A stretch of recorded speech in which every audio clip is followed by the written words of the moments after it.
जय हिंद, नमस्कार, स्वागत आप सभी का लाइव टाइम्स पर। मैं हूं अजय झा। अमेरिकी फोर्ट वर्सेस ईरान की हाइपरसोनिक यानी समुद्री दानव गेराल्ट वर्सेस ईरान का फतेह। तो क्या अब खत्म होगा ईरान का अस्तित्व या फिर डूब जाएगा यूएसएस गेराल्ट? ये इस वक्त बड़ा सवाल बन गया है दोस्तों। क्या ईरान में होने वाला है तख्ता पलट? क्या ट्रंप का 30 दिन का जो अल्टीमेटम है उसके बाद या फिर उसके पहले सर्वनाश होगा? क्योंकि जो बड़ी खबर अमेरिका से निकल कर आज आई है वो अपने आप में चौंकाने वाली है, दहशतनाक है, या फिर एक कोरी धमकी है। आज मैं इसी की बात करूंगा, लेकिन उससे पहले आपसे गुजारिश कि अगर अब तक आपने इस चैनल को सब्सक्राइब नहीं किया है तो प्लीज सब्सक्राइब कर लें। वीडियो पसंद आए तो इसे लाइक और शेयर जरूर कर दें, इससे हमें मदद मिलती है। और दोस्तों, अमेरिका के राष्ट्रपति डोनाल्ड ट्रंप ने ईरान के लिए मौत की घंटी बजाने की बात कही है, ऐलान कर दिया है। व्हाइट हाउस से सुबह जो बयान आया उसने पूरी दुनिया को तीसरे विश्व युद्ध की दहलीज पर अचानक ला खड़ा किया है। पहली बार ट्रंप ने सीधे शब्दों में कहा है कि रिजीम चेंज यानी कि ईरान में सत्ता परिवर्तन ही एकमात्र रास्ता है। लेकिन क्या यह इतना आसान है? क्या ट्रंप का यह ख्वाब पूरा होगा? एक तरफ दुनिया का सबसे बड़ा जंगी जहाज यूएसएस गेराल्ट आर फोर्ट, जिसको समुद्र का दानव भी कहा जाता है, यह खाड़ी की ओर बढ़ रहा है, मतलब ईरान पर निशाना साधने। तो दूसरी तरफ ईरान ने अपनी पाताल लोक जैसी मिसाइल सिटीज के दरवाजे खोल दिए हैं। आज के इस वीडियो में हम उस पुतिन ट्रैप को डिकोड करने जा रहे हैं फिर से एक बार, जिसमें ट्रंप कैसे फंसते नजर आ रहे हैं। क्या यह वाकई युद्ध की तैयारी है या फिर इतिहास का सबसे बड़ा ब्लफ है, झूठ है? ट्रंप का ओपन वॉर का प्लान क्या है? क्या ट्रंप ने अब ऐलान कर दिया है? पिछले 24 घंटों में डिप्लोमेसी से निकल करके बारूद की गंध तक बात पहुंच गई है। ट्रंप ने आज सुबह साफ कर दिया कि उन्हें अब दशकों तक चलने वाली बातचीत में कोई दिलचस्पी नहीं है। उन्होंने रिजीम चेंज का नाम लेकर सीधे ईरान की सरकार को चुनौती दे दी है। और फिर ध्यान देने वाली बात यह है कि पेंटागन की तैयारी क्या है। अमेरिकी रक्षा मंत्रालय ने केवल एक छोटे हमले की योजना नहीं बनाई है, यह भी कहा गया है, बल्कि एक वीक्स लॉन्ग मिलिट्री कैंपेन यानी हफ्तों तक चलने वाला भीषण हवाई हमला, इसकी रूपरेखा तैयार की गई है।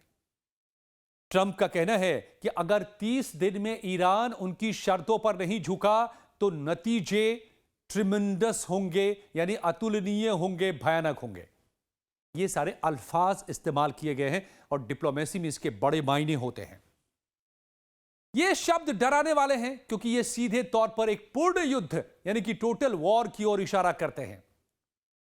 और फिर इनसे सवाल खड़ा होता है कि क्या यूएसएस गेराल्ट, पहले से ही यूएसएस एब्राहम यहां मौजूद है, अमेरिका का बड़ा एयरक्राफ्ट कैरियर, और अब दुनिया का सबसे बड़ा aircraft carrier USS Gerald R Ford यहां अमेरिका पहुंचा रहा है। और इसके बाद जो अब सूरत बन रही है वो यही है कि यूएसएस गेराल्ट आर फोर्ट बनाम फतेह की जंग। तो अब बात करते हैं कि समंदर के उस राक्षस की जो खाड़ी की तरफ बढ़ रहा है, ये इसकी खासियत क्या है। 1 लाख टन का ये जहाज अकेला एक देश को तबाह करने की ताकत रखता है। लेकिन ईरान की प्रतिक्रिया देखिए, ईरान ने जो रिएक्ट किया है वो भी चौंकाने वाला है। सुप्रीम लीडर खामेनेई ने इसे प्रेशर टैक्टिक्स कर खारिज कर दिया है।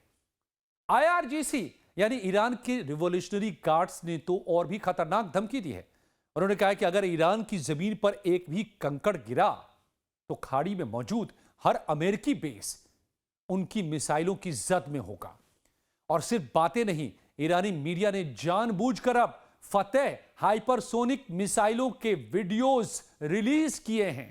ईरान का दावा है कि ये मिसाइलें फोर्ट जैसे विशाल जहाज को समंदर की गहराई में डुबोकर दफन कर सकती हैं, क्योंकि इनकी रफ्तार को पकड़ना नामुमकिन है। तो आप समझिए कि ये जो समुद्री दानव वर्सेस ईरान का फतेह है, इनकी खासियत क्या है? ये क्या ऐसी बात है जिसको लेकर दोनों तरफ से सर्वनाश की धमकी दी जा रही है? तो USS Gerald R Ford America का तैरता हुआ किला है। ईरान का दावा है कि फतेह उसकी पहली हाइपरसोनिक बैलिस्टिक मिसाइल है, जिसे खास तौर से बड़े जहाजों और मिसाइल डिफेंस सिस्टम को तबाह करने के लिए ही बनाया गया है। इसकी सबसे बड़ी ताकत इसकी रफ्तार है फतेह की। यह आवाज की गति से 13 से 15 गुना ज्यादा रफ्तार से चल सकती है, यानी कि मैक 13 to 15 की स्पीड है इसकी। और ताकत, ये मूवेबल नोजल है इसमें, जो इसे हवा में ही अपना रास्ता बदलने की इजाजत देता है, काबिलियत देता है। तो घातक क्यों है? इसकी रफ्तार और रास्ता बदलने की क्षमता के कारण दुनिया का कोई भी रेडार और एयर डिफेंस सिस्टम, जैसे कि इजराइल का एरो या अमेरिका का पैट्रियट, इसे वक्त रहते इंटरसेप्ट नहीं कर सकता। इसका मतलब क्या होता है कि यह सीधा यूएसएस फोर्ड जैसे बड़े टारगेट को भी तबाह कर सकता है, समंदर में डुबो सकता है, और इसीलिए ईरान सीना ताने खड़ा है।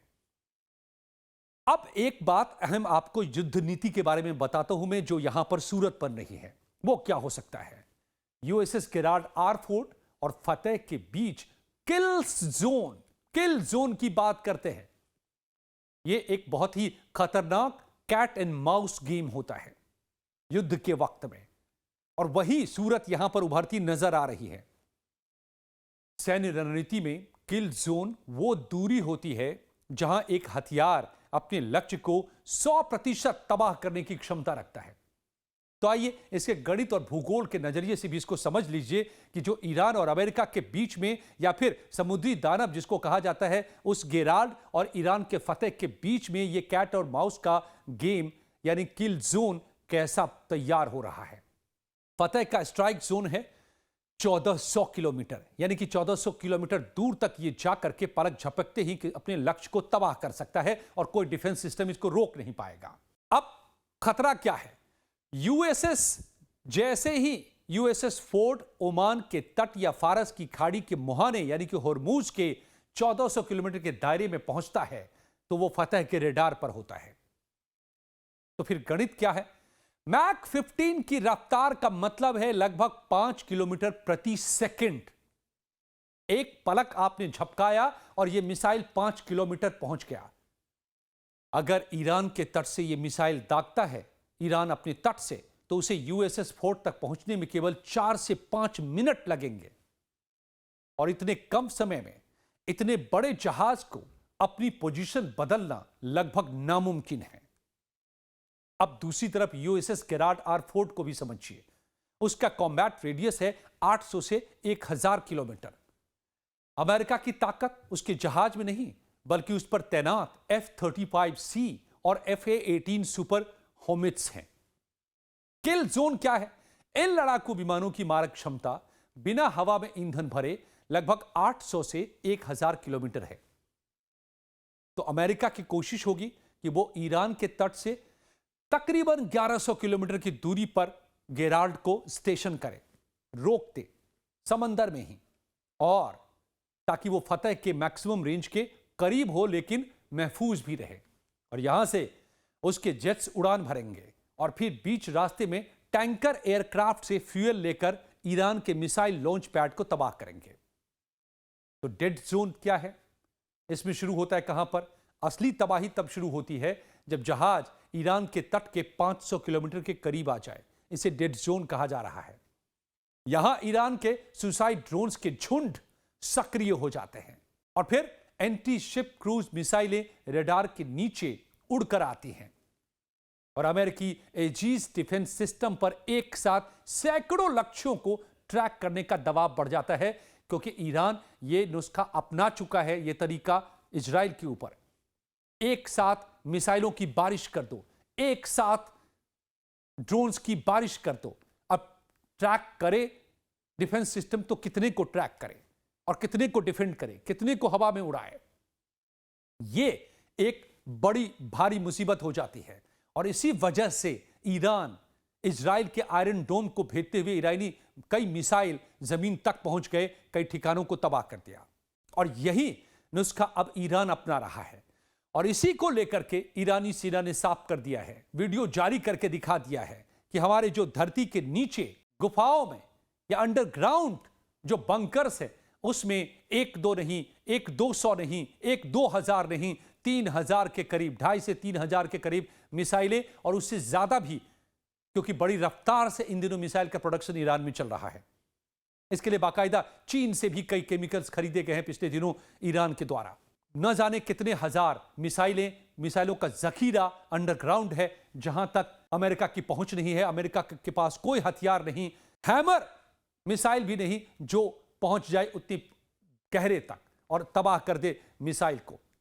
और वो मिसाइल पलक झपकते सब के सब लॉन्चर, मूवेबल लॉन्चर पर हैं, उनको बाहर आकर के लॉन्च करके वापस लॉन्चर अंदर ट्रैक करना नामुमकिन, और 4 से 5 मिनट में समुद्री दानव को पानी में डुबाने का ईरान का दावा इसी की बदौलत है।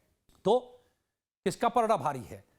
ईरान को क्या फायदा है? फतेह को रोकने के लिए अमेरिका के पास कोई परखा हुआ डिफेंस सिस्टम, कोई टेस्टेड डिफेंस सिस्टम इस वक्त मौजूद नहीं है। मैक 15 की रफ्तार को जो संभाल सके ऐसा डिफेंस सिस्टम नहीं। अगर ईरान सैचुरेशन अटैक करता है, यानी एक साथ 50 मिसाइलें दाग देता है, तो यूएसएस फोर्ट का बचना करीब करीब नामुमकिन हो जाएगा। अमेरिका को क्या एडवांटेज है? अमेरिका के पास अर्ली वार्निंग सिस्टम और इलेक्ट्रॉनिक वॉरफेयर है। वो मिसाइल लॉन्च होने से पहले ही ईरान के रडार और कमांड सेंटर को जाम कर सकता है।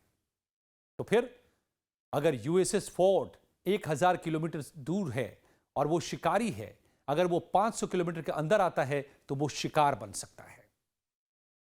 तो फिर अगर ये युद्ध होता है तो ईरान का वजूद खत्म होगा या समुद्री दानव यानी यूएसएस केराड पानी में डूब जाएगा, जल समाधि ले लेगा। यह कह पाना 100% इस वक्त नामुमकिन है या कम से कम मुश्किल है। लेकिन दोनों ही पक्ष, दोनों ही खेमा, चाहे वो ईरान हो या अमेरिका हो, आमने सामने आंखों में आंखें डालकर खड़े हैं। ईरान एक भी शर्त अमेरिका की मानने को तैयार नहीं है सिवाय यूरेनियम एनरिचमेंट के। और अब जो धमकी अब दी है अमेरिका के राष्ट्रपति ने, उसके बाद ईरान ने भी बगावत के सुर फिर से एक बार बुलंद कर दिए हैं। तो फिर क्या इस तनाव के बीच में शांति की अब कोई उम्मीद बची है या ये सर्वनाश करने वाला युद्ध तय है? तो एक धुंधली सी उम्मीद अभी भी है। आने वाले मंगलवार यानी 17 फरवरी को जेनेवा में एक बहुत ही हाई प्रोफाइल सीक्रेट मीटिंग होने वाली है। ओमान की मध्यस्थता में ट्रंप के करीबी जेरेड कुशनर और स्टीव विटकॉफ ईरानी अधिकारियों से मिलेंगे। ईरान की शर्त यहां भी पत्थर की लकीर की जैसी है। यूरेनियम पर बात तो होगी, लेकिन मिसाइलों को नहीं छोड़ेंगे और ना ही अपने सहयोगी हिजबुल्लाह और हूती को मदद बंद करेंगे। और यहीं पर पुतिन का चेकमेट आता है।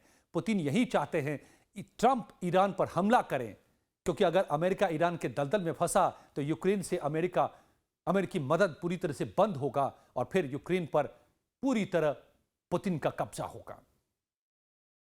तो निष्कर्ष क्या है कि क्या ये ईरान, अमेरिका ने जो अब धमकी दी है, सबसे बड़ी धमकी कि वो रिजीम चेंज कर देंगे, सत्ता परिवर्तन कर देंगे, ये सिर्फ दबाव बनाने की रणनीति है, एक ब्लफ है, या वाकई ये बर्बादी लेकर आएगा? दोनों तरफ से जंग की शुरुआत हो जाएगी। तो एक्सपर्ट का मानना है कि ट्रंप ने दाव बहुत ऊंचा लगा दिया है। अगर 30 दिन बाद ईरान नहीं झुकता और ट्रंप हमला नहीं करते तो उनकी साख मिट्टी में मिल जाएगी। और अगर वो हमला करते हैं तो पुतिन की पिच पर खेल रहे होंगे जहां अमेरिका की हार तय है। और ईरान की रणनीति इस बीच क्या है? पेशेंस, सब्र। वो जानते हैं कि ट्रंप पर अमेरिका के भीतर भी भारी दबाव है। वो अमेरिका को उकसा रहे हैं ताकि अमेरिका पहला कदम उठाए और पूरी दुनिया की सहानुभूति ईरान के साथ हो जाए। तो फिर इस पूरे मामले का अंत क्या है? आपको क्या लगता है? क्या ट्रंप वाकई ईरान की सरकार को उखाड़ फेंकेंगे? आयतुल्ला खुमैनी को वो ईरान से दर-बदर कर देंगे? या फिर 30 दिन के बाद नया समझौता हो जाएगा या फिर जंग छिड़ जाएगी? अपना कमेंट्स हमें जरूर बताइएगा। कमेंट्स जरूर कीजिए आपकी राय में। क्या आप सोचते हैं? आपको क्या लगता है? और अगर जंग हुई तो कौन, किसकी जीत किसकी हार होगी? ईरान पर खतरा, आयतुल्लाह खुमैनी की सरकार गिरेगी या फिर ये समुद्र का दानव जल समाधि ले लेगा, समंदर में हमेशा के लिए डूब जाएगा, ईरान इसको डुबो देगा। और अगर आपको ये डीप एनालिसिस पसंद आया तो वीडियो को लाइक जरूर करिए, सब्सक्राइब कीजिए चैनल को और अपने दोस्तों से जरूर शेयर कीजिए। बहुत बहुत धन्यवाद दोस्तों।